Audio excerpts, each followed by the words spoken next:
ठीक है, तो मैं इस क्वेश्चन का आंसर दूं उसके पहले मैं 2 पॉइंट और ऐड करना चाहता हूं यार। मैं आपको एक एग्जांपल देता हूं कि मतलब मैंने क्या गलती करी, उससे आप क्या सीख सकते हो। तो देखो, मैंने ऑर्गेनिक केमिस्ट्री में 400 पेज के नोट्स बनाए थे, 400 पेज के मैंने हैंड रिटन नोट्स बनाए थे, जो मतलब क्लास में पढ़ाया जाता था। उसके बाद मैंने एक बुक आती है भक्ता एंड घोष करके, ऑर्गेनिक केमिस्ट्री की।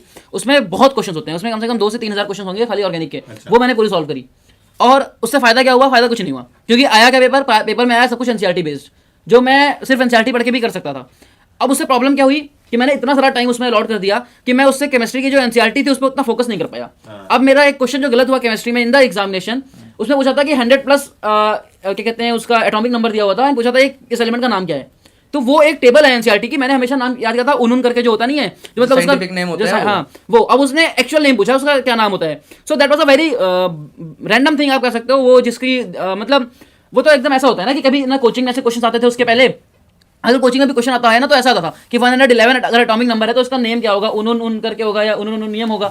तो उसमें क्या हुआ, उसने सीधे नेम पूछ लिया कि इसका नाम क्या होगा। तो 2 ऑप्शंस तो मैंने एलिमिनेट कर लिए थे, क्योंकि 2 उसमें से एक्टिनॉइड थे, बट 2 में मैं कंफ्यूज हो गया और मैंने वो आखिरी में गलत ऑप्शन चूज कर लिया। सो मेरा 5 नंबर केमिस्ट्री में जो गलत हुआ था पूरे पेपर में वो यही हुआ था। सो अगर मैं वो 400 पेज ना पढ़ने के अलावा इतने मैंने जो क्वेश्चन प्रैक्टिस किए फालतू के, उसकी जगह मैंने अगर एनसीईआरटी की जो एब्सर्ड चीजें थी वो याद करी होती तो मेरे को ज्यादा फायदा होता। सो पहला पॉइंट तो ये मैं ऐड करना चाहता था। And the second point is यार ये है, बहुत लोग क्या सोचते हैं कि जो बायोलॉजी में जो कॉन्सेप्चुअल पोर्शंस है उसको बाहर से पढ़ लेते हैं, एनसीईआरटी छोड़ देते हैं। ये गलती मत करना, ये गलती मैंने कर रखी है। मैंने क्या किया, मैंने रेप्लिकेशन जो जेनेटिक्स का पार्ट था जिसमें रेप्लिकेशन ट्रांसक्रिप्शन ट्रांसलेशन ये बहुत ही अंडरस्टैंडिंग वाला पार्ट है, तो मैंने क्या किया, इसको मैंने आउट ऑफ एनसीईआरटी पढ़ लिया। मैंने कहा कि यार है तो प्रोसेस ही सेम ही चीज लिखी हुई है, एक बार रीडिंग कर ली एनसीईआरटी की और बाहर से अच्छे से डिटेल में खूब पढ़ लिया, ये रेप्लिकेशन होता है, ये ट्रांसक्रिप्शन, ये ट्रांसलेशन, मतलब मैंने समझ लिया एमबीबीएस लेवल तक का पढ़ लिया। बट अब उससे फायदा कुछ नहीं हुआ। फायदा क्या हुआ, मैं गलत करके चला आया एग्जाम में, क्योंकि मैंने पढ़ तो लिया। अब एनसीईआरटी में एक लाइन लिखी थी कि डीएनए ट्रांसक्रिप्शन में जो ओपनिंग होती है डीएनए की अनवाइंडिंग ऑफ डीएनए कौन कराता है,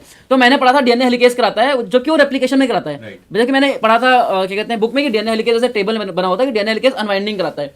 मैंने एनसीईआरटी की वो लाइन पढ़ी नहीं, ट्रांसक्रिप्शन के अंदर लिखा था कि आरएनए पॉलीमरेज कराता है, तो वो क्वेश्चन भी मेरा गलत हो गया। जबकि मैं तो विश्वास ही नहीं कर रहा था कि क्वेश्चन मुझसे गलत कैसे हो गया।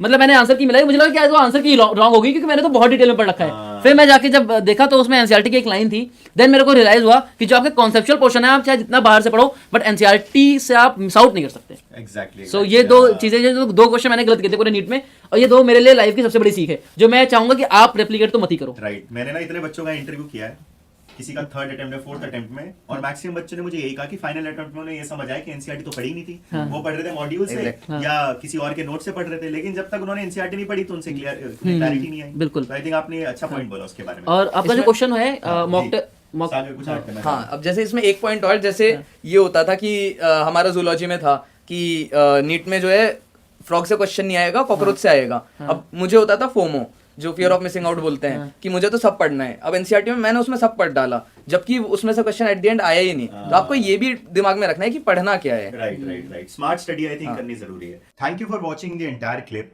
अगर आप नीट प्रिपरेशन से रिलेटेड और वीडियोस देखना चाहते हैं तो नीट स्पॉट चैनल को सब्सक्राइब कीजिए।